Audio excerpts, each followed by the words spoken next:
Le comptoir alimentaire L'Escale grandit. L'organisme a fait l'acquisition lundi de l'ancien immeuble de la Banque nationale pour en faire son entrepôt principal.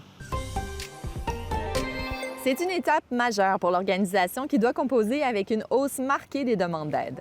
Fini donc les locaux prêtés qui compliquaient la logistique lors de la guignolée ou de la rentrée scolaire. Pour cette acquisition de 300 000 l'équipe a travaillé pendant 5 ans et avec plusieurs partenaires. 300 000 c'est une aubaine compte tenu du fait que la Banque nationale a réduit de plus de 500 000 le prix de vente du bâtiment. Pour le moment, l'organisme ne déménage pas l'ensemble de ses activités. Il y a une première phase de travaux de 100 000 qui va être lancée prochainement pour aménager les nouveaux locaux. L'objectif, c'est d'utiliser l'entrepôt pour cet automne. Faute de soumissionnaire, le ministère de l'Économie va piloter l'étude de faisabilité du projet de boucle ferroviaire avec la Société du Plan Nord. L'objectif, c'est d'évaluer la possibilité de connecter les 2 chemins de fer existants, celui d'ArcelorMittal et celui de Rio Tinto IOC.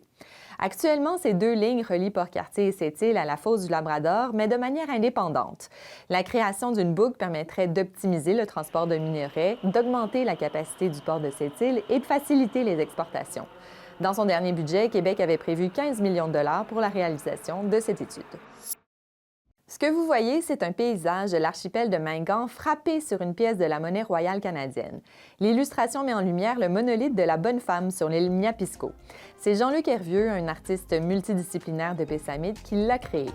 La pièce fait partie d'une collection qui est consacrée aux parcs nationaux du Canada.